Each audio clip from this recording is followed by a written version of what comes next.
الله الرحمن الرحيم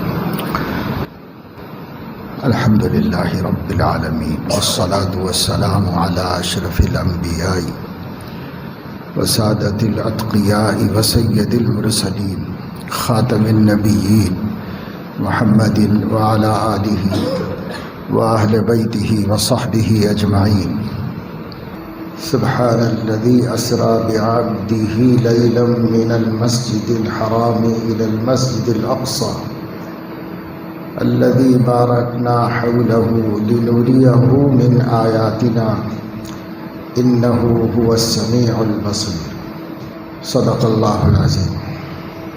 اللہ تعالیٰ نے انسانیت کی ابتدا اور ان کے آغاز سے ہی انسانوں کو ہدایت کی راہ دکھانے کا سلسلہ شروع فرمایا۔ اس کے لیے انبیاء علیہم السلام مبعوث کیے گئے۔ انبیاء علیہم السلام انسانوں میں سے منتخب کیے گئے کچھ خاص بندے ہوتے ہیں۔ ان بندوں کو اللہ تعالیٰ فرشتے کے ذریعے سے اور کبھی براہ راست اپنی قدرت سے علم عطا فرماتا ہے۔ وہ علم جو اللہ کے نزدیک بندوں کی ہدایت کا سبب ہے اور بندوں کی کامیابی کا ذریعہ ہے، تاکہ نبی اس علم خداوندی کے ذریعے سے اپنی امت کو سیدھا راستہ دکھائے اور اس پر عمل کر کے دکھائے اور اس پر ان کو جمائے۔ اس کے لیے اللہ تبارک و تعالی شانہ نبوت کا سلسلہ قائم کیے ہیں۔ نبوت چونکہ ایک بشر کو دی جاتی ہے، ایک عام آدمی کو دی جاتی ہے، اگرچہ کہ اللہ کے علم میں وہ خاص ہوتا ہے، لیکن لوگوں کی نظر میں کسی خاندان کا ایک فرد ہوتا ہے، کسی کا بیٹا ہوتا ہے، کسی کا بھائی ہوتا ہے، خاندان کا آدمی ہوتا ہے، ایک انسان ہوتا ہے انسانوں کی نظر میں۔ تو انسانوں کو ضرورت ہوتی ہے کہ وہ جب نبوت کا دعویٰ کرے تو اپنے نبی ہونے کی کچھ علامتیں، کچھ ظاہری نشانیاں بھی بتائے، تاکہ لوگوں کو اطمینان ہو جائے کہ یہ بندہ خاص بندہ ہے، عام آدمی نہیں ہے، یہ ان کو سمجھ میں آ جائے۔ ایسی باتوں کو جو اللہ تعالیٰ نبیوں کے ذریعے ظاہر فرماتا ہے، عام لوگ ویسا کر نہیں پاتے، اس لیے اس کو خرق عادت کہا جاتا ہے۔ خرق عادت کا مطلب جو دنیا کا مادی سلسلہ ہے اس کو توڑ دینا، اس کے برخلاف کرنا۔ نیچری لوگ کہتے ہیں کہ یہ چیز نیچر کے خلاف ہے، یہ چیز نیچر کے خلاف ہے، اور نہیں مانتے پھر اس کو۔ یعنی فطرت کائنات جو ہے اس کے مطابق ہو تو ان کو سمجھ میں آتا ہے، اس کے مطابق نہ ہو تو وہ نہیں ماننا چاہتے اور کہتے ہیں ایسا ہو نہیں سکتا۔ جیسے نیچریوں کے نزدیک چاند دو ٹکڑے نہیں ہو سکتا، امپاسبل، ہو ہی نہیں سکتا ایسا، وہ نہیں مانتے اس کو۔ اسی طریقے سے ایک پتھر پر لکڑی ماری جائے تو لکڑی ٹوٹنے کے بجائے پتھر پھوٹے اور اس میں سے پانی کے چشمے نکلیں، تو نیچری لوگ کہتے ہیں ایسا ممکن نہیں ہے، ایسا نہیں ہو سکتا۔ کیوں؟ اس واسطے کہ ایک پتھر رکھا ہوا ہے، پہاڑ بھی نہیں ہے، وہ پہاڑ میں سے تو نیچرلی چشمے نکلتے ہیں، اسے تو مان سکتے ہیں کہ پہاڑ میں سے چشمے نکلتے ہیں، لیکن ایک چٹان، ایک پتھر سامنے رکھا ہوا ہو، اس میں سے پانی کیسے نکلے گا؟ اس میں سے پانی نہیں نکل سکتا۔ لہذا وہ یہ کہتے ہیں کہ ایسا ہو ہی نہیں سکتا کہ موسیٰ علیہ السلام نے لاٹھی ماری ہو چٹان پر اور لاٹھی ٹوٹنے کے بجائے چٹان پھوٹی ہو اور اس میں 12 سوراخ ہوئے ہوں اور ہر سوراخ سے پانی کا چشمہ نکلا ہو اور اتنی مقدار میں نکلا ہو کہ پورا قبیلہ اس کو استعمال کر سکے اور سیراب ہو سکے، یہ سب چیزیں سمجھ میں آنے والی نہیں ہیں، کیونکہ ایسا فطرتاً ہوتا نہیں ہے۔ تو کائنات کی فطرت کو، اس کے نیچر کو لوگوں نے اس کی حقیقت سمجھا۔ اللہ تبارک و تعالی شانہ قرآن میں نبیوں کے ذریعے یہ بتاتے ہیں کہ یہ جو کائنات کا نظام ہے، جو فطرت ہے، جو نیچر ہے، یہ میں نے بنایا ہوا ہے تاکہ نظام چلتا رہے، اس کے مطابق ڈسٹربنس نہ ہو۔ لیکن جب میں چاہوں تو اس کے خلاف بھی ہو سکتا ہے۔ نیچری لوگ نہیں مانتے کہ ابراہیم علیہ السلام کو آگ میں ڈالا گیا تھا، وہ نہیں مانتے، کیونکہ وہ کہتے ہیں کہ چھوٹی موٹی آگ بھی جلا دیتی ہے، اتنی بڑی آگ جو 6 مہینے جلائی گئی ہو، جس کے اوپر سے گزرنے والا پرندہ بھی جل کے گر جا رہا ہو، اس میں ایک آدمی کو ڈالا جائے اور اسے کچھ بھی نہ ہو، وہ آرام سے رہے اور آرام سے اس میں سے نکل جائے، ایسا ہو نہیں سکتا، ایسا ہو نہیں سکتا، اس لیے ہم مان بھی نہیں سکتے اس کو۔ دریا بہہ رہا ہو، موجیں مار رہا ہو اور اس کے اندر کچھ لوگ داخل ہو جائیں تو بجائے اس کے کہ وہ پانی اور وہ موجیں اسے بہا کر لے کے چلے جائیں، ڈبا دیں، اس میں سے آرام سے رستہ بن جائے، پانی بریک ہو جائے، رک جائے، دیواریں بن کے کھڑی ہو جائے۔ اب 12 رستے بنے تاکہ 12 قبیلے اس میں سے الگ الگ نکل جا سکے، یہ امپاسبل ہے، ہم نہیں مانتے، ایسا ہو ہی نہیں سکتا۔ پانی کیسے رکے گا؟ پانی تو رکنے کی چیز تھوڑی ہے، پانی تو بہنے والی چیز ہے، وہ رک ہی نہیں سکتی۔ ہم نہیں مان سکتے کہ ایسا ہوا ہے۔ انسان کی انگلیوں میں سے پانی کے چشمے ابلے اور پانی نکلے، کبھی 80 آدمیوں کو، کبھی 150 آدمیوں کو، کبھی 300 آدمیوں کو، ایک آدمی کی انگلیوں میں سے نکلا ہوا پانی کافی ہو جائے وضو بنانے کے لیے، نہانے کے لیے، برتن بھرنے کے لیے، مشکیزیں بھرنے کے لیے کافی ہو جائے۔ اتنا پانی انگلیوں میں سے نکلے، ایسے کیسے ہو سکتا ہے؟ انگلیوں میں سے نکلے گا تو خون نکلے گا، پانی کیسے نکلے گا؟ اب خون بھی اتنا نکلے گا کہ 300 آدمیوں کے برتن بھر جائیں، وہ نہا لیں، وضو بنا لیں، تیار ہو جائیں؟ نہیں ہو سکتا۔ ہم نہیں مانتے کہ ایسا بھی ہو سکتا ہے، کیونکہ نیچرلی ایسا ہو ہی نہیں سکتا، اس لیے نہیں مانتے۔ یہ وہ لوگ ہیں جن کو اللہ پر ایمان نہیں ہے، ان کو کائنات کی فطرت پر ایمان ہے۔ وہ کہتے ہیں کہ یہ ایک ایٹومیٹک سسٹم ہے، کائنات خود سے بنی ہوئی ہے، خود سے اپنے سسٹم پہ چلتی رہتی ہے، اس کے اوپر کوئی حاکم نہیں، اس کو کوئی بدل نہیں سکتا، کسی کے ہاتھ میں نہیں ہے کہ بدل جائے۔ اس لیے وہ اللہ تعالیٰ کو بھی نہیں مانتے، اللہ تعالیٰ کے وجود کے بھی قائل نہیں۔ یہ دہریے لوگ ہیں، لامذہب لوگ ہیں، ان کو بھی مختلف موقعوں کے اوپر اپنے دعووں کو چھوڑنا پڑا، ہتھیار ڈالنا پڑا، ماننا پڑا، اگرچہ کہ وہ ایمان نہیں لائے، مگر بہرحال ماننے پہ مجبور ہوئے، ماننا پڑا۔ جن لوگوں کی طرف انبیاء علیہ السلام کو مبعوث کیا جاتا رہا، یہ لوگ اس قسم کے دہریے نہیں تھے، وہ مانتے تھے اللہ تعالیٰ کے وجود کو، پیغمبروں کے آنے کو بھی مانتے تھے۔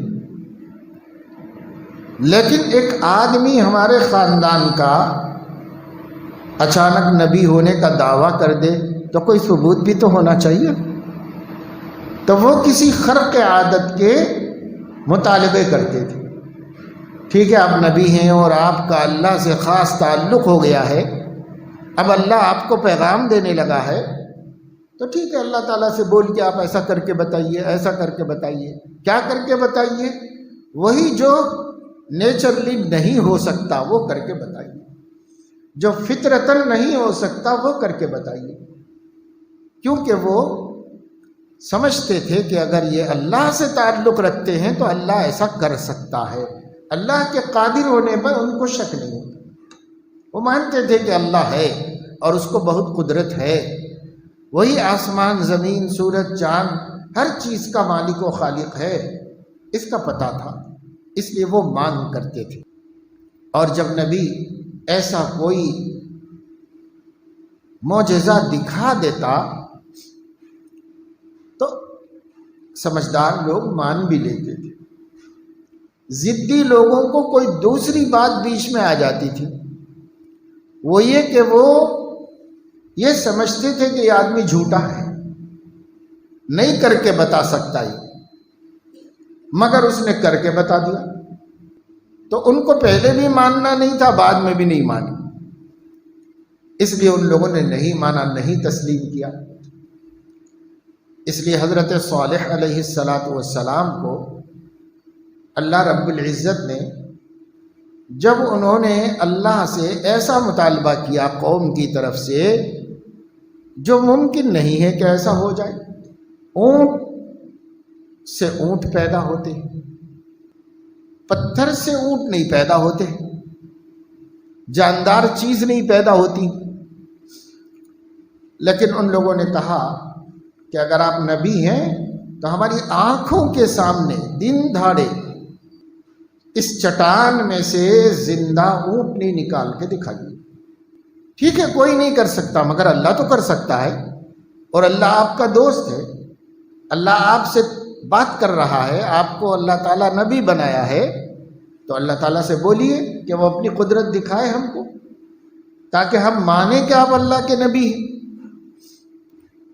تو انہوں نے کہا کہ اللہ پاک میری قوم کہہ رہی ہے کہ اس چٹان میں سے ان کی آنکھوں کے سامنے ایک اونٹنی نکال دیجیے، میں تو نہیں کر سکتا، آپ برابر کر سکتے ہیں، آپ کو تو کوئی ہر چیز کی قدرت ہے۔ یخرج الحی من المیت ومخرج المیت من الحی ویحیی الارض بعد موتها وکذالک تخرجون، زندے میں سے مردے کو نکالتا ہے، مردے میں سے زندے کو نکالتا ہے، زمین کے خشک ہو جانے اور سوکھ جانے کے بعد پھر اسے تر و تازہ کر کے اس سے سبزہ اگاتا ہے، ایسا ہی ایک دن اس زمین میں سے تم سب کو نکال کے کھڑا کر دے گا۔ وَكَذَلِكَ تُخْرَجُونَ، ایسے ہی سب نکلو گے زمین میں سے، جیسے سوکھی زمین کو ہم اپنی قدرت سے تازہ بنا دیتے ہیں، مردہ زمین میں زندگی ڈال دیتے ہیں تو وہ گھاس اگاتی ہے، کھیتی اگاتی ہے، درخت باہر نکالتی ہے، ایسا ہی ایک دن ہم تم سب کو جو زمین میں دفنا دیے گئے ہو نکال لیں گے باہر، سب نکل جاؤ گے اس میں سے۔ وَإِذَا الْأَرْضُ مُدَّتْ وَأَلْقَتْ مَا فِيهَا وَتَخَلَّتْ، زمین پھیلا دی جائے گی اور جو کچھ اس کے اندر ہے سب باہر نکال کے پھینک دے گی، سب باہر آ جائیں گے جتنے زمین کے اندر۔ جو جلائے جاتے ہیں وہ بھی ادھر ادھر گھوم پھر کے پھر زمین ہی کا حصہ بن جاتے ہیں، کچھ تو اسی راکھ کو جمع کر کے دفن کر دیتے ہیں، کچھ لوگ اسے ہواؤں میں اڑا دیتے ہیں، تو ہوائیں کیا کریں گی؟ ہوا میں جتنی گرد و غبار ہے وہ پھر جا کے زمین ہی میں جم جاتی ہے، اس لیے وہ سب زمین ہی میں جائیں گے، کچھ بھی کیا جائے، جانا سب کو زمین میں ہے، اور سب زمین میں محفوظ ہیں۔ ایک دن میں نکالوں گا جیسے کھیتی نکالتا ہوں، جیسے کسی نے کچھ بویا بھی نہیں، زمین خشک ہو گئی، کسی نے اس میں کوئی دانہ وانا نہیں ڈالا، ہل نہیں چلایا، بویا نہیں، لیکن بارش ہوئی، پھر آپ نے دیکھا کہ یہاں سے لے کے وہاں تک سب طرف ہریالی پھیلی، تو وہ تو آٹومیٹک قدرتی طور پر ہی آ گئی نا، اس میں تو کسی کا عمل بھی نہیں ہے، بیج ڈالنے کا عمل بھی نہیں ہے، خود بخود آ گئی اس میں سے نکل کر۔ تو جیسے میں مردہ زمین کو زندہ کرتا ہوں، سوکھی ہوئی مٹی میں سے اپنی قدرت سے سبزہ نکالتا ہوں، سب کو ہرا بھرا کر دیتا ہوں، ایسے ہی اسی زمین میں سے سب کو نکال کے اپنے سامنے کھڑا کر لوں گا۔ اب اس میں کیا تعجب کی بات ہے؟ تو یہ قدرت اللہ تعالیٰ نے ہمیں سمجھانے کے لیے بتائی کہ مظاہر کائنات میں دیکھ کر ہمیں پہچانو، ہمارے نبیوں کو بھی پہچانو۔ تو اللہ تعالیٰ نے حضرت صالح علیہ السلام سے فرمایا کہ دیکھو میرے لیے تو کوئی بڑی بات نہیں، میرے لیے کوئی بڑی بات نہیں، ان کا مطالبہ، ان کا ڈیمانڈ میں ایک لمحے میں دکھا دوں گا میری قدرت سے، کوئی بعید نہیں۔ لیکن پھر اتنی بڑی قدرت دکھانے کے باوجود بھی یہ قوم آپ کی ایمان نہیں لائے گی تو پھر میں اتنی بڑے عذاب میں مبتلا کروں، اس لیے کہ تو بہت بڑی گستاخی ہوگی۔ آپ کو مان لینا چاہیے تھا نبی کے کہنے سے، آپ نہیں مانے، آپ نے مطالبہ کیا، اللہ نے علامتیں بتائی، آپ نہیں مانے، آپ نے خود ڈیمانڈ کیا کہ ایسا کر کے بتاؤ، اب اس کے بعد نہیں مانو گے تو پھر یہ اتنی بڑی گستاخی ہے کہ میں چھوڑوں گا نہیں، فوری طور پر عذاب میں مبتلا کر دوں۔ ایمان اصل تو غیب پر لانا ہے۔ اب اللہ نے اتنی بھی مہربانی کر دی ان کے اوپر، پھر حضرت صالح سے اللہ نے یہ وعدہ لے لیا کہ جب میں عذاب بھیجوں گا تب آپ سفارش نہ کرنا، کیونکہ اللہ کو پتا تھا کہ وہ نبی ہیں، پھر بھی کچھ کہیں گے، تو پہلے ان کو منع کر دیا، آپ اب بیچ میں نہیں آئیں گے، یہ مان لے رہا ہوں میں ان کا ڈیمانڈ، اور یہ قدرت دکھا دوں گا، مجھے کوئی ضرورت نہیں تھی دکھانے کی۔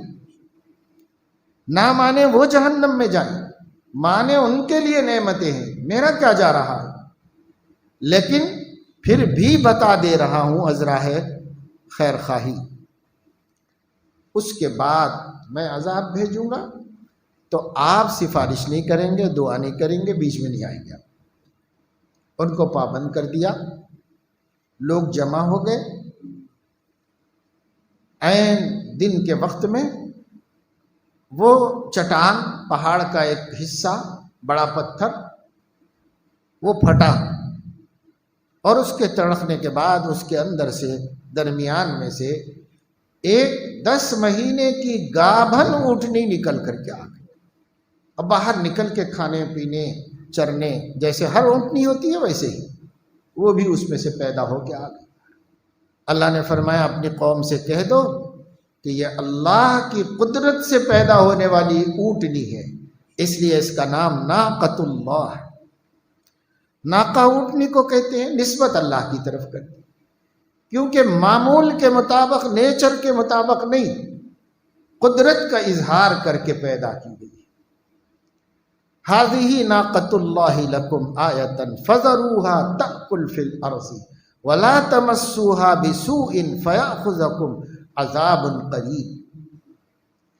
اللہ نے فرمایا دیکھو یہ اللہ کی اونٹنی ہے، محض اس کی قدرت سے وجود میں آ گئی، اسے چھوڑ دو، کوئی چھیڑو نہیں، یہ زمین میں چلے پھرے گی، اللہ کی زمین پر جتنا کھانا ہے کھائے گی، اس کو کوئی روک نہیں سکتا کھانے پینے سے۔ اور بری نیت سے ہاتھ مت لگاؤ، تبرک کی وجہ سے، محبت کی وجہ سے چھو سکتے ہو، لیکن بری نیت سے ہاتھ نہیں لگا سکتے۔ لا تمسوها بسوء، اگر بری نیت سے ہاتھ لگاؤ گے تو اللہ کا عذاب بالکل پیچھے کھڑا ہے، وہ آ جائے گا تمہارے اوپر۔ کچھ لوگوں کی سمجھ میں آیا، وہ ایمان لے آئے، اور جو ضدی تھے، ہٹ دھرم تھے، مغرور تھے، متکبر تھے، انہوں نے کہا کہ یہ تو جادوگر معلوم ہوتا ہے، جادوگری کر رہا ہے۔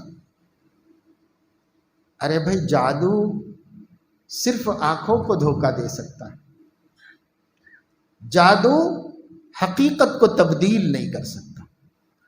کسی کا بھی جادو کسی چیز کی حقیقت کو تبدیل نہیں کرتا، صرف آنکھوں کو دھوکہ دیتا ہے، انسان کی قوت خیالیہ پر کنٹرول کرتا ہے، لیکن حقیقت کو نہیں بدلتا۔ حقیقت کو اللہ کے علاوہ کوئی بھی نہیں بدل سکتا۔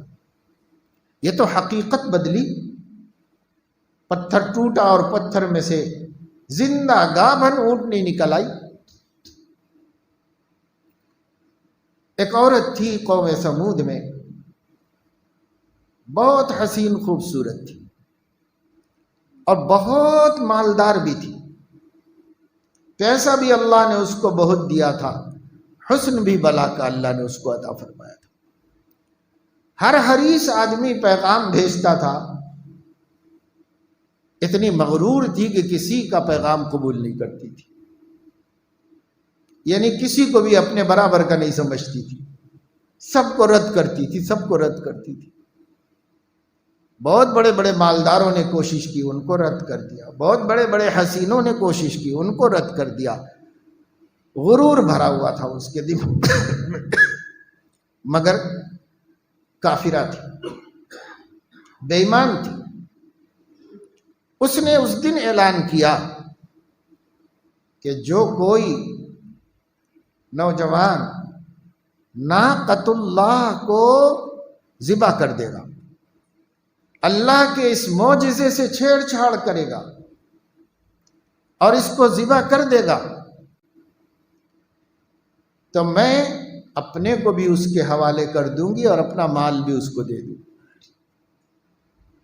ایک لالچی کو شوق ہوا، اس نے ناقۃ اللہ کی پونچھیں کاٹ ڈالی اور اسے ذبح کر دیا۔ بس اللہ تعالیٰ نے پیغمبر کو پہلے ہی منع کر دیا تھا کہ اب دعا نہیں کرنا، سفارش نہیں کرنا، اب کچھ نہیں کرنا۔ اگر وہ میری نشانی کی گستاخی کریں گے، بے ادبی کریں گے، بری ارادے سے اسے ہاتھ لگائیں گے، تو پھر میرا عذاب آئے گا۔ اللہ تعالیٰ نے جبرائیل علیہ السلام کو بھیجا، حضرت جبرائیل علیہ السلام آئے اور قوم سمود کے جو گیٹڈ کمیونٹی تھی اس کے گیٹ پہ کھڑے ہو کر، اس کے قلعے کے بڑے دروازے پر کھڑے ہو کر ایک چیخ ماری۔ بس حضرت جبرائیل کی چیخ سے جتنی قوم تھی بستی کے اندر سب کے کلیجے پھٹ گئے، منہ میں آ کے اٹک گئے اور سب لوگ گر کے ختم ہو گئے، کوئی نہیں بچا۔ صرف ایمان والوں کو اللہ نے نکال لیا اس میں سے۔ فَأَنْجَيْنَا الَّذِينَ آمَنُوا، ایمان والوں کو بچا کر سب کو اللہ نے ہلاک کر دیا۔ تو معجزہ دراصل نبی کی نبوت کی علامت ہوتا ہے، تاکہ لوگوں کو اطمینان ہو جائے، یقین ہو جائے۔ ضدی تو کبھی نہیں ماننے والے، جھٹلانے والے تو جھٹلائیں گے، ان کو غرور بیچ میں آ رہا ہے۔ وَجَحَدُوا بِهَا وَاسْتَيْقَنَتْهَا أَنفُسُهُمْ ظُلْمًا وَعُلُوًّا، ان کے دلوں نے یقین کر لیا تھا کہ نبی سچے ہیں، اس کے باوجود بھی انہوں نے انکار کیا صرف غرور کی وجہ سے۔ تو مغرور تو نشانی دیکھ کے بھی نہیں مانے گا، اس لیے مغرور کو چھوڑو، وہ اپنے انجام کو پہنچے گا۔ باقی جو سچے دل ہیں وہ قدرت کی نشانی دیکھ کر اپنے کو سرنڈر کر دیتے ہیں، نبی کے حوالے ہو جاتے ہیں، ایمان لے آتے ہیں اور ہدایت پا جاتے ہیں۔ اس لیے اللہ نے ہر نبی کو نبوت کی کچھ علامتیں عطا فرمائی، یعنی اسی قسم کے خرق عادت اور معجزاتی چیزیں دکھائی۔ معجزہ کے معنی ہے عاجز کرنے والی چیز۔ کس کو؟ دوسروں کو، دوسرا نہیں کر سکتا، نبی ہی سے وہ ہوتا ہے، لیکن نبی کا بھی عمل نہیں ہوتا، اللہ کی قدرت کا اظہار ہوتا ہے، نبی کے ذریعے سے ہوتا ہے، تاکہ اسی کو تو منوانا ہے، نبی ہی کو تو منوانا ہے۔ کس کو منوانا؟ اللہ منوانا چاہتے، اللہ دکھاتے اپنی قدرت کہ بھئی میرا نبی ہے، وہ دعویٰ کر رہا ہے تو سچا ہے، ثبوت یہ ہے اللہ کچھ علامتیں ہر نبی کو دیتا ہے. ہمارے نبی حضرت محمد صلی اللہ علیہ وسلم چونکہ قیامت تک کے لیے مبعوث کیے گئے ہیں، ہر دور کے واسطے آپ ہی نبی ہیں، ہر علاقے کے واسطے آپ ہی نبی ہیں، پوری دنیا کے ہر انسان کے بچے کے واسطے نبی حضور صلی اللہ علیہ وسلم ہی ہے قیامت تک. جب سے آئے ہیں تب سے قیامت تک وہی اکیلے نبی ہیں سارے عالم کے واسطے. تو معجزے بھی اللہ نے ان کو بہت دیے، سینکڑوں دیے. بعض علماء نے مستقل کتابیں بھی لکھی ہیں اس کے اوپر، اور احادیث میں سے جمع کر دیے ہیں سارے معجزات. 3000 سے زائد معجزے اللہ نے حضرت محمد صلی اللہ علیہ وسلم کو ان کے نبی ہونے کے ثبوت کے طور پر عطا فرمائے. انہی میں سے سب سے بڑا معجزہ قرآن کریم ہے، کیونکہ یہ ایسی کتاب ہے جس کتاب کی کسی کے پاس کوئی مثال نہیں. یہ ایسی کتاب ہے جو دنیا میں کوئی اور نہیں بنا سکا، تب بھی نہیں، اس کے بعد بھی نہیں، آج بھی نہیں. آج تک بھی کوئی ایسی کتاب نہیں بنا سکا. یہ سب کو عاجز کر دینے والی کتاب ہے، اپنا مثال لانے سے، اپنا معیار لانے سے. قرآن مجید میں اللہ رب العزت نے دنیا کو چیلنج کیا اور کہا فَأْتُوا بِعَشْرِ سُوَرٍ مِثْلِهِ، قرآن جیسے 10 صورتیں بنا کے بتاؤ. 114 صورتیں، تم 10 بنا کے بتاؤ، بس 10% بھی یعنی 10واں حصہ بھی نہیں. لیکن کوئی نہیں بنا سکا. فَأْتُوا بِسُورَةٍ مِثْلِهِ، اچھا بھائی 10 بہت ہو گئے، چھوڑ دو، 10 نہیں چاہیے، ایک بنا کے بتاؤ. ایک سورہ، چھوٹے سے چھوٹا، 3 آیتوں پر مشتمل، چھوٹی صورتیں، بچے کو یاد ہے. چھوٹا سورہ، سب سے چھوٹا والا لے کر اس معیار کا ایک سورہ بنا کے دو. فَأْتُوا بِسُورَةٍ مِثْلِهِ. اور اکیلے بھی نہیں بھائی، وَادْعُوا شُهَدَاءَكُم مِّن دُونِ اللَّهِ، بس اکیلے اللہ کو چھوڑ کے باقی جتنی مخلوق ہے سب مل کے جمع ہو جاؤ اور سب مل کے کوشش کرو اور سب مل کے ایک سورہ بنا دو اس معیار کا. تم عربی جانتے ہو، عرب کے ادیب ہو، شاعر ہو، خطیب ہو، سب کچھ، لیکن نہیں بنا سکے. اللہ تعالیٰ نے اور ان لوگوں کو سہولت دے دی اور فرمایا سب جنات اور انسان مل کر ایک آیت بنا دو، بس چھوٹا سورہ بھی نہیں، اس سورے کی ایک آیت بنا دو. جیسے والعصر ایک آیت ہے، ایک آیت بنا دو اس معیار کی. تو اس چیلنج کو بھی ان لوگوں نے قبول نہیں کیا. کسی نے بھی دعویٰ نہیں کیا کہ ہم بنا سکتے ہیں، بلکہ عرب کے بڑے بڑے ادیب و خطیب نے یہ دعویٰ کیا کہ یہ بشر کا کلام نہیں ہے، ہم بشر ہیں، مقابلہ نہیں کر سکتے. یہ ان لوگوں نے قبول کر لیا. تو دیکھو قرآن سب سے بڑا معجزہ ہے، ہر زمانے میں موجود ہے، زندہ معجزہ ہے. آج بھی قرآن کہہ رہا 10 بناؤ، 10 نہیں بنا سکتے تو 1 بناؤ، 1 نہیں بنا سکتے 1 آیت بناؤ. آج بھی کہہ رہا ہے قرآن، آج کے عربوں سے بھی کہہ رہا ہے، لیکن نہ کوئی بنا سکا نہ بنایا. یہودیوں نے بڑی سازش کی اور چند سال پہلے بڑے بڑے عرب ادیبوں کو لے کر، کیونکہ یہودیوں میں بھی عرب ہیں، عربوں میں بھی یہودی ہیں،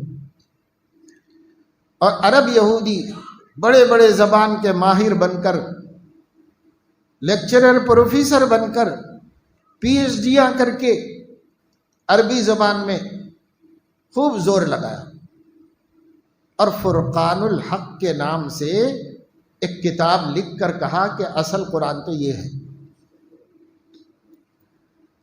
اور اسے انٹرنیٹ کے اوپر اپلوڈ بھی کر دیا۔ کدھر قرآن اور کدھر ان کا فرقان؟ قرآن ہی کو اللہ نے فرقان کہا ہے، اسی کا نام چرایا، اسی سے لے کر کے رکھا، تب بھی دنیا نے اسے مسترد کر دیا۔ کسی ادیب نے، کسی عربی کے ماہر نے اس کو قبول نہیں کیا۔ جب جب کوشش کی گئی ناکام ہوئی، جب جب کوشش کی گئی ناکام ہوئی، اہل عرب خود اس کو رد کر کے منہ پہ مار دی کہ تو کہاں شوق کرنے گیا قرآن جیسی کتاب پر۔ واپس کر دیا دنیا نے۔ اس کا بھی یہی حشر ہوا جو اس اخیر دور میں کوشش کر کے بنائی گئی تھی ایک کتاب، کسی نے بھی اس کو قبول نہیں کیا۔ یہ سب سے بڑا معجزہ ہے۔ اور ہمارے نبی کے ہزاروں معجزات میں دوسرا بڑا معجزہ حضرت صلی اللہ تعالی علیہ وسلم کا واقعہ معراج ہے، جو کہا جاتا ہے کہ رجب کے مہینے میں پیش آیا، جو مہینہ چل رہا ہے۔ اب تو رجب نہیں معلوم، فروری معلوم ہے کہ فروری چل رہا ہے، یہ معلوم ہے، لیکن رجب کس کو معلوم ہے؟ کبھی ضرورت ہوتی تو کیلنڈر پہ جا کے پھر بھی دیکھنا پڑتا ہے، تو تب پتہ چلتا ہے۔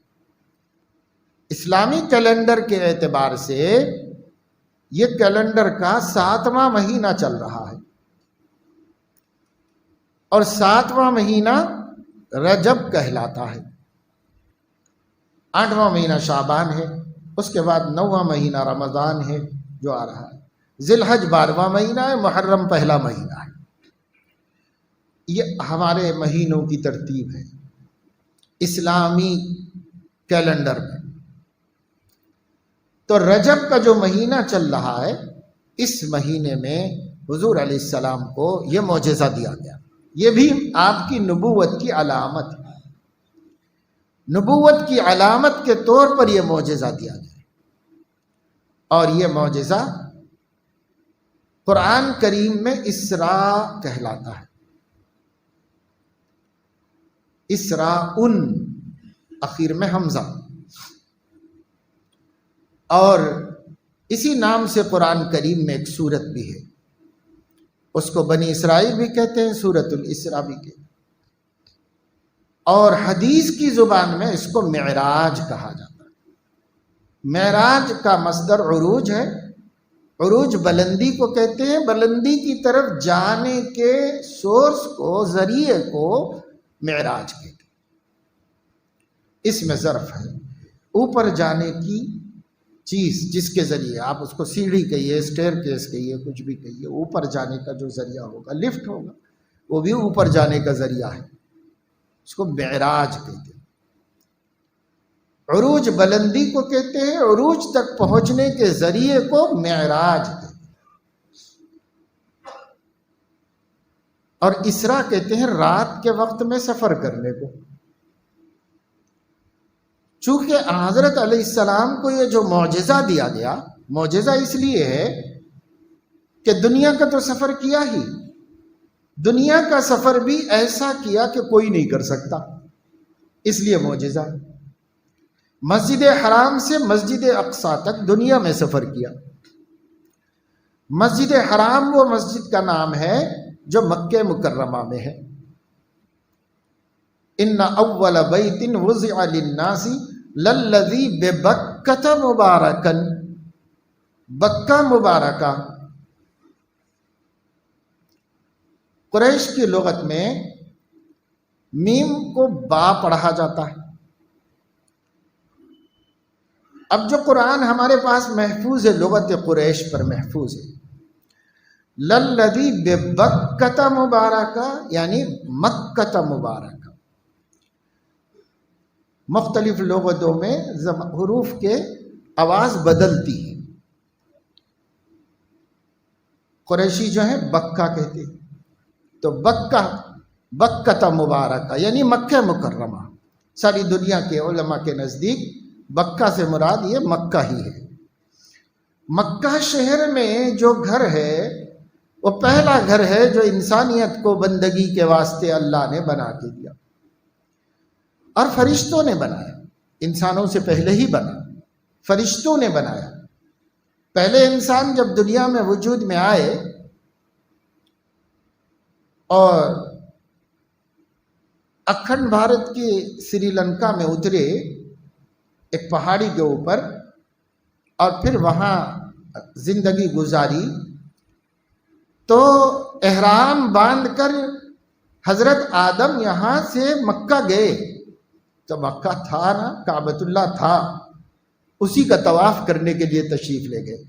تو اس کا مطلب یہ ہے کہ ان کے بھی آنے سے پہلے بن گیا تھا، اس لیے اس کو اللہ نے ان اول بیت فرمایا، پہلا گھر عبادت کے لیے جو روئے زمین پر بنایا گیا وہ گھر ہے جو مکہ مکرمہ میں ہے، اور اس گھر کو کعبۃ اللہ کہتے ہیں۔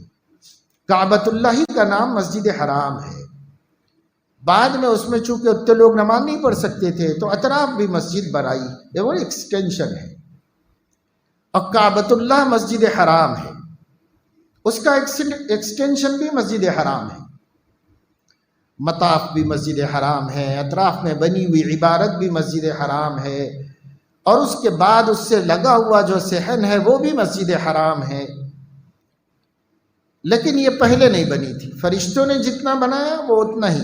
کعبۃ اللہ جو درمیان میں چھوٹا سا ہم کو سیاہ غلاف اوڑا ہوا کمرہ نظر آتا ہے، وہ فرشتوں نے بنایا، یہ پہلا گھر ہے جو بنایا گیا۔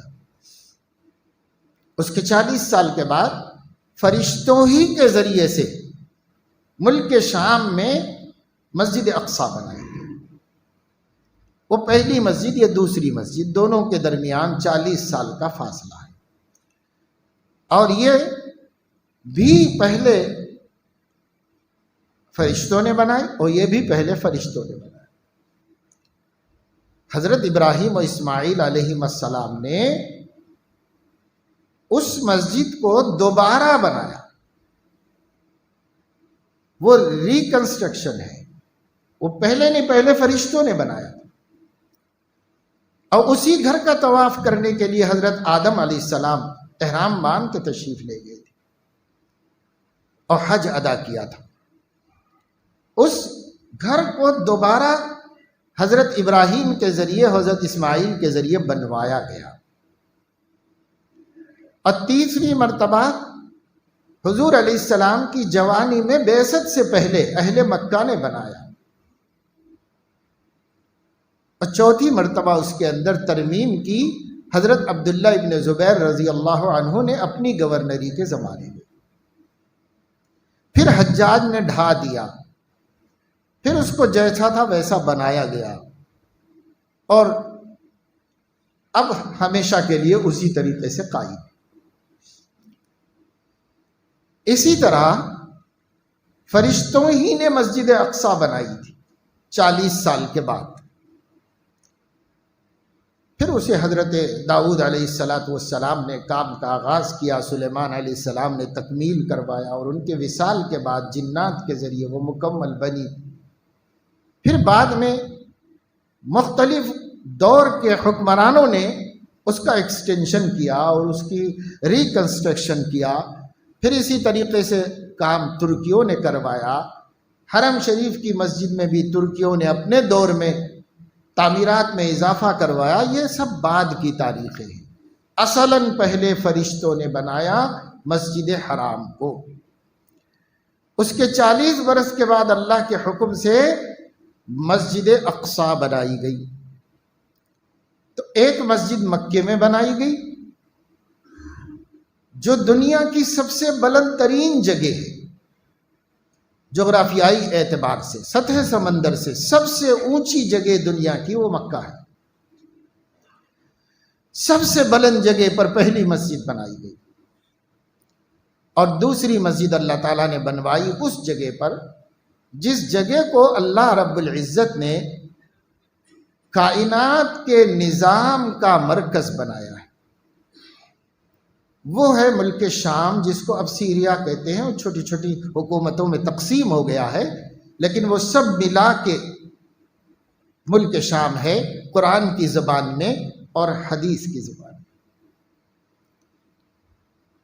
اس ملک میں یہ دوسری مسجد بنائی، جیسے مکے میں ویسے شام، یہ مقدس مقام، وہ مقدس مقام۔ مکہ ام القریٰ ہے، جہاں سے آبادیوں کو اللہ تعالیٰ نے پھیلایا ہے، خشکی وہیں سے پھیل کے پوری دنیا کی خشکی بنی ہے، زمین آبادی کے قابل زمینیں بنی، تو وہ ناف ارض ہے، زمین کی ناف ہے۔ جیسے ناف سے پورا بچہ بنتا ہے، اسی طریقے سے ناف سے یہ پوری زمین بنی ہے مکہ مکرمہ سے، اس لیے اس کو ام القریٰ کہتے ہیں، تمام شہروں کی جڑ، وہ جڑ ہے۔ اور شام کیا ہے؟ الذی بارکنا حولہ، مسجد اقصیٰ بنائی گئی اس سرزمین میں جس کے اطراف کے پورے شہر کو اللہ نے مبارک بنایا، مبارک شہر بنایا ہے۔ پھر اللہ نے مکے کو امن کی خصوصیت عطا فرمائی، امن کی صفت عطا فرمائی۔ جب سے مکہ بنا ہے اللہ نے وہاں امن کو قائم رکھا ہے۔ وَهَذَا الْبَلَدِ الْأَمِينَ، امن کا جگہ بنایا ہے اور اللہ نے وہاں امن کو قائم رکھا ہے۔ چھوٹی موٹی بدامنی کبھی کبھار ہوئی ہے تاریخ میں، اور وہ بھی بہت مختصر لمحوں کے لیے، اور اسی وقت ختم کر دی گئی، اور اللہ نے امن کو اس کی خصوصیت بنا دیا۔ اور ملک شام کو اللہ نے انقلاب کی خصوصیت عطا فرمائی، مکے کو امن کی خصوصیت عطا فرمائی، اور شام کو انقلاب کی خصوصیت عطا فرمائی۔ بابرکت وہ بھی سرزمین ہے، اور بابرکت یہ بھی سرزمین ہے، وہ ام القریٰ ہے، یہ مخزن الانبیاء ہے۔ اللہ رب العزت نے ہزاروں رسولوں کو اس سرزمین میں محفوظ رکھا ہوا ہے، اور اسی کی وجہ سے پورا ماحول بابرکت ماحول اللہ نے بنایا ہوا ہے۔ الذی بارکنا حولہ، تو یہ جو معجزہ حضور علیہ السلام کا ظاہر ہوا، وہ مسجد حرام سے مسجد اقصیٰ، اس مسجد سے اس مسجد تک۔ ایک مسجد مرکز ہدایت ہے، اور ایک مسجد مرکز انقلاب کائنات ہے، انقلاب عالم کا مرکز ہے۔ بلکہ بعض علماء کرام نے یہ فرمایا ہے کہ اللہ تعالیٰ نے حرم مکہ کو ہدایت کا مرکز بنایا، اور حرم شام کو، حرم قدس کو اللہ رب العزت نے سیاست کا مرکز بنایا۔ پورے عالم کے اندر انقلاب کا فیصلہ وہیں پر ہوتا ہے، حالات وہیں سے بدلے جاتے ہیں۔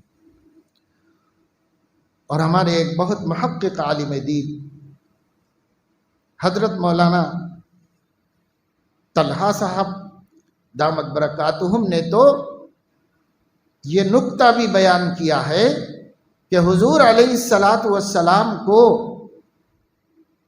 مسجد حرام سے مسجد اقصیٰ لے جانے کی کیا ضرورت تھی؟ اللہ تعالیٰ مسجد حرام ہی سے آسمانوں پہ بلا لے سکتا تھا، وہیں سے سیدھے چلے جا سکتے تھے اوپر۔ یہاں کیوں لایا گیا ان کو؟ یہاں اس لیے لایا گیا تاکہ تمام نبیوں کی امامت کروا کے یہاں یہ اللہ تعالیٰ اپنا سیاسی فیصلہ صادر فرما دیں کہ اب دنیا کی امامت یہودیوں کے ہاتھ سے لے کر کے محمدیوں کے ہاتھ میں دی جا رہی ہے۔ تبدیل کر دیا اللہ نے، پہلے ان کو دی گئی تھی امامت، اور وہی سارے عالم کے امام تھے۔ اللہ تعالیٰ نے ان کی ملت کو، حضرت موسیٰ علیہ السلام کی امت کو، بنی اسرائیل کو، اللہ تعالیٰ نے پورے عالم پر فضیلت عطا فرمائی تھی۔ وَفَضَّلْنَاكُمْ عَلَى الْعَالَمِينَ، پورے عالم پر آپ لوگوں کو فضیلت دی گئی ہے، بنی اسرائیل کو، عیسائی ہوں یا یہودی، سب کو ملا کر۔ معراج کے دن اس رات میں اللہ رب العزت نے وہ فضیلت ان سے لے کر کے امت محمدیہ کو عطا فرمائی، اور ان سے فرمایا کنتم خیر امت اخرجت للناس، تم خیر امت بنا دیے گئے ہو۔ انہوں نے اس فضیلت کی قدر نہیں کی تھی، ان سے لے لی گئی ہے، اب آپ اس کی قدر کرو، آپ کو دے دی گئی ہے یہ فضیلت۔ یہ تبدیلی کے مرکز سے ہو سکتی تھی، اس لیے اللہ نے ہمارے نبی کو اس رات میں تبدیلی کے مرکز پہ پہنچایا۔ یہاں سے تبدیلیاں ہوتی ہیں عالم کے اندر۔ تبدیلی جب بھی کائنات میں ہوئی ہے، پورے عالم میں، آغاز وہاں ہوا ہے، اظہار وہاں ہوا ہے، نزول وہاں ہوا ہے۔ فیصلہ آسمان سے آئے گا بیت المقدس میں، مسجد اقصیٰ میں آئے گا فیصلہ، پھر وہاں سے عالم میں بھیجا جائے گا۔ اللہ کے سب فیصلے وہاں پر آ کر وہاں سے کائنات میں انقلاب برپا ہوتا رہتا ہے۔ اس طرح اللہ تعالیٰ نے اسے خاص مقام عطا فرمایا ہے۔ وہاں سے وہاں لے جانے میں بہت حکمتیں ہیں، بہت مصلحت ہے۔ پھر وہاں سے اللہ نے آسمانوں پر لے جا کر کے اپنی قدرت کی نشانیاں دکھائیں۔ یہ واقعہ رات کے کسی حصے میں ہو گیا، اور خواب میں نہیں ہوا۔ خواب میں بھی حضور علیہ السلام کی معراجیں ہوئی ہیں، خواب میں آپ آسمانوں پر گئے ہیں، خواب میں جنت اور دوزخ کی سیر کی ہے، خواب میں اللہ تعالیٰ سے ہم کلام ہوئے ہیں، خواب میں فرشتوں نے آپ کو پوری حقیقت عالم مثال میں دکھائی ہے۔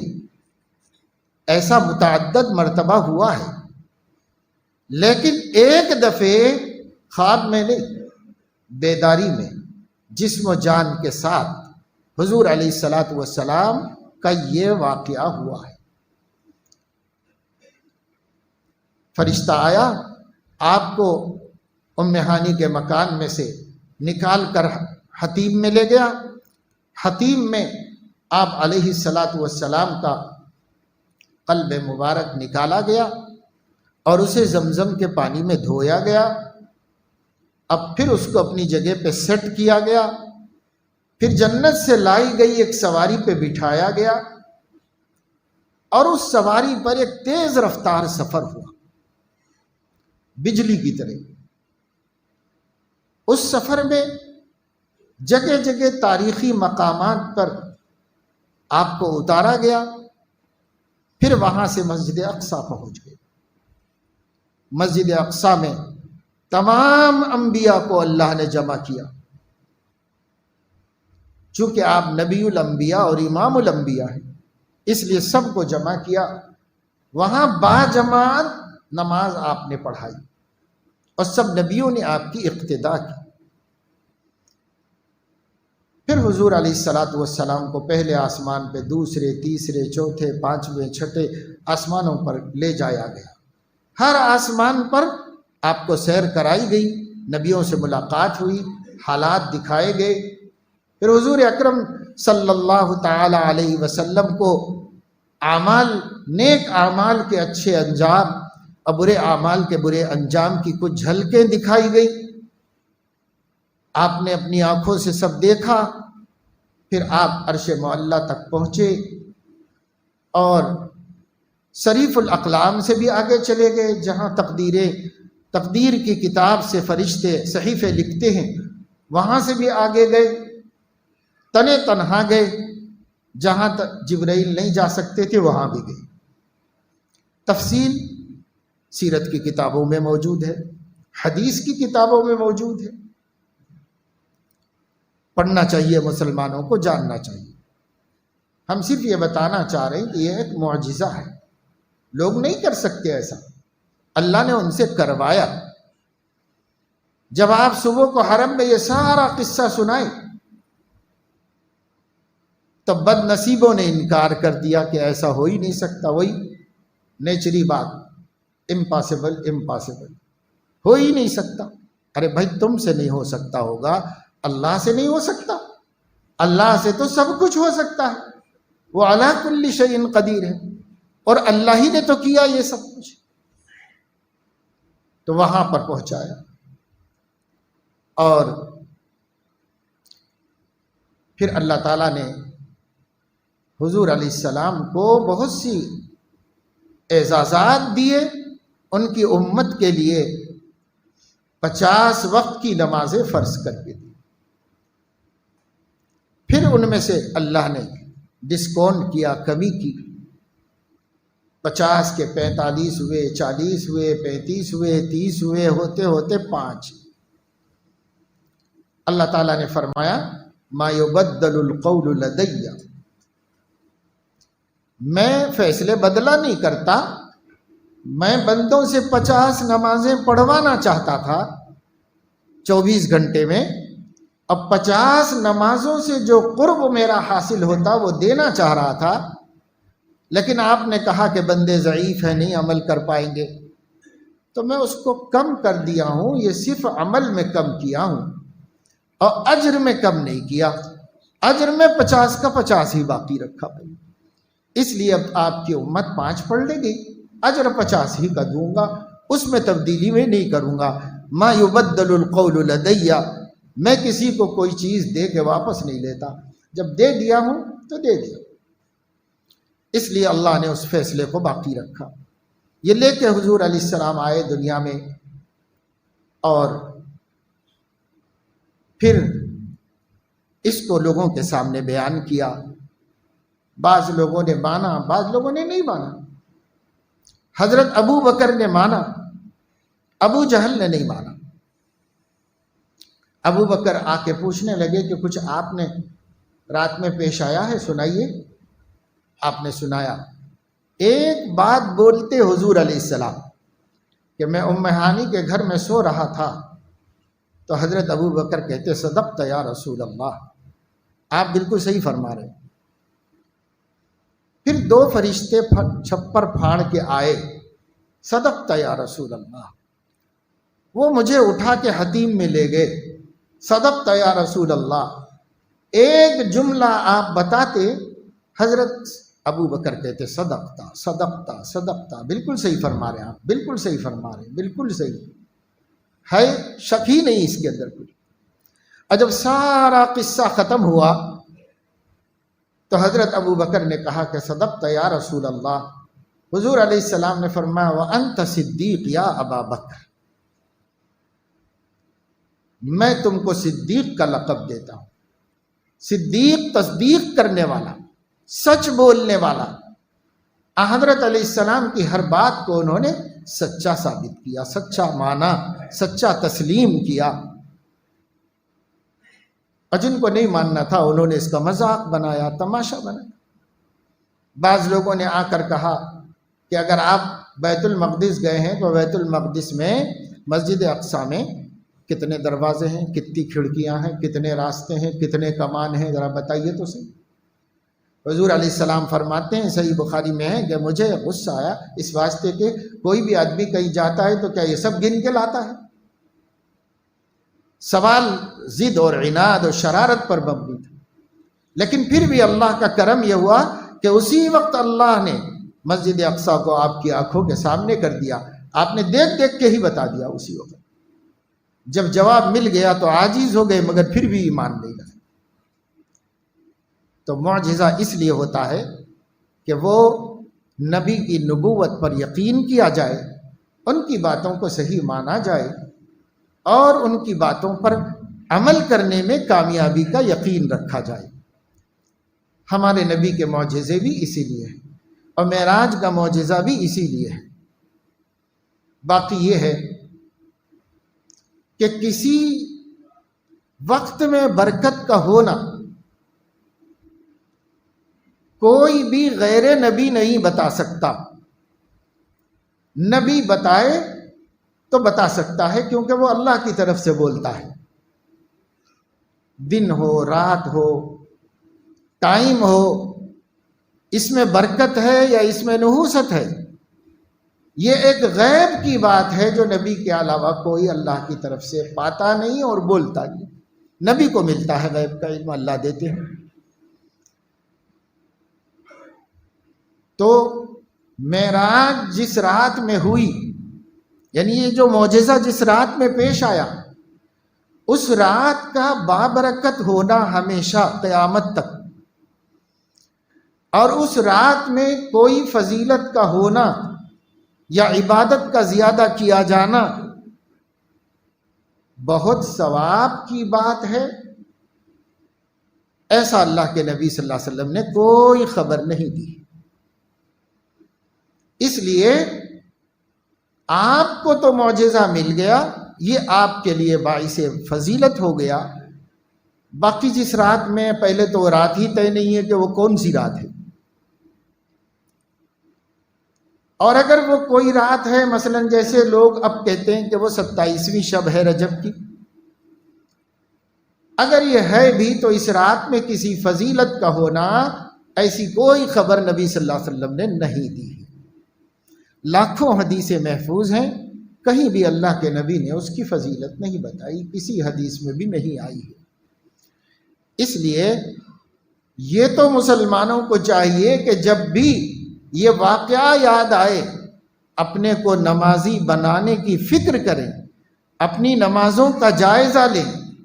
اس معجزے سے حضور نے ہم کو جو دولت لا کے دی ہے، الصلاۃ معراج المومنین، اس معراج کی فکر کریں، یہ تو ٹھیک ہے۔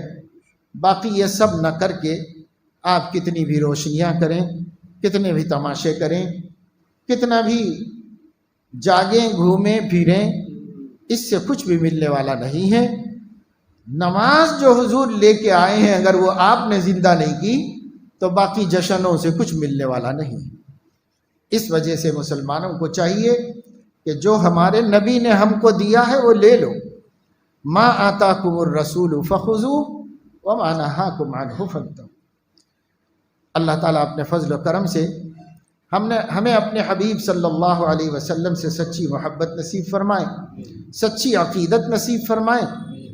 جیسے صحابہ کو نبی سے تعلق تھا، ویسا تعلق اللہ تعالیٰ ہم لوگوں کو اپنے حبیب صلی اللہ علیہ وسلم سے عطا فرمائے، اور ان کی اتباع کا شوق نصیب فرمائے۔ صرف ان پر فخر کرنا کافی نہ ہو، اتباع کرنے کی بھی اللہ ہمیں توفیق نصیب فرمائے۔ ان کی باتوں پر یقین کرنا، ان کی تعلیمات کو سچا جاننا اور اس کے مطابق زندگی گزارنا، اللہ ہم سب کو نصیب فرمائے۔ آمین وآخر دعوانا الحمدللہ۔